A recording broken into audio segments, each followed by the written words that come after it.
नमस्कार,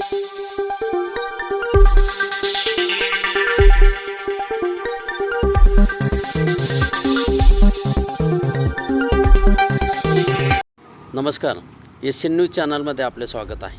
बागलाण तालुक्यातील महड येथे चाऱ्याच्या गंजीला लागलेल्या आगीत शेतकऱ्याचा होरपळून मृत्यू झाल्याची हृदयद्रावक घटना रविवारी सायंकाळी घडली। जनावरांसाठी साठवून ठेवलेला चारा वाचवण्याच्या प्रयत्नातच या शेतकऱ्याला आपला जीव गमवावा लागल्याने संपूर्ण बागलाण तालुक्यामध्ये हळहळ व्यक्त होत आहे। या संदर्भात मिळालेल्या माहितीनुसार काटवान परिसरातील महड ते कजवाडे रस्त्यालगत गट क्रमांक 162 मध्ये ही घटना घडली। 62 वर्षे आनंदा त्र्यंबक सोनवणे असे होरपळलेल्या शेतकऱ्याचे नाव असून ते अल्पभूधारक शेतकरी होते। त्यांच्या शेतामध्ये जनावरांसाठी साठवून ठेवलेल्या चाऱ्याच्या गंजीला अचानक आग लागली। सायंकाळी 5च्या सुमारास वीज वितरणच्या तारांमध्ये शॉर्ट सर्किट झाल्याने ठिणगी उडून ही आग लागल्याचा प्राथमिक अंदाज व्यक्त केला जात आहे। आग लागल्याचे लक्षात येताच सोनवणे यांनी आरडाओरड करत तातडीने धाव घेत चाऱ्याला लागलेली आग विझवण्याचा प्रयत्न केला, मात्र वाऱ्यामुळे आगीने क्षणार्धात भीषण रूप धारण केले। आगीच्या लपेटात अडकलेल्या सोनवणे यांना स्वतःचा बचाव करता आला नाही आणि ते गंभीररित्या ह्या आगीमध्ये होरपळले। दरम्यान परिसरातील शेतकऱ्यांनी घटनास्थळी धाव घेत त्यांना बाहेर काढले आणि तातडीने नामपूर येथील ग्रामीण रुग्णालयामध्ये दाखल केले।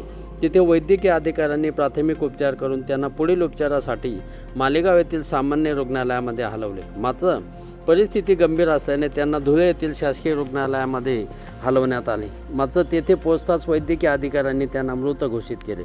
जनावरांचा चारा वाचवण्यासाठी जीवाची बाजी लावणाऱ्या सोनवणे यांच्या निधनाने महडसह संपूर्ण बागलाण तालुक्यामध्ये शोककळा पसरल्या।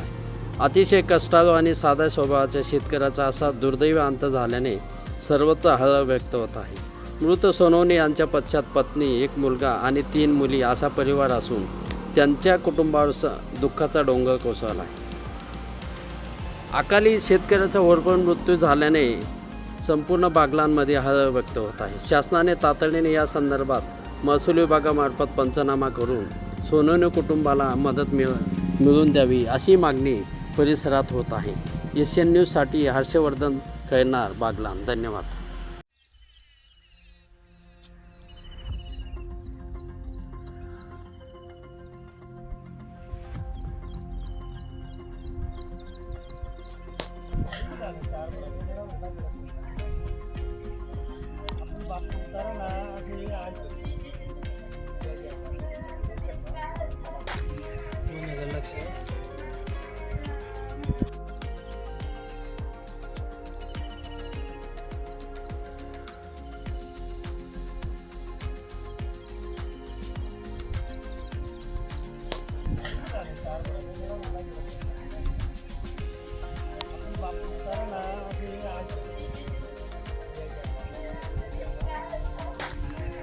लक्ष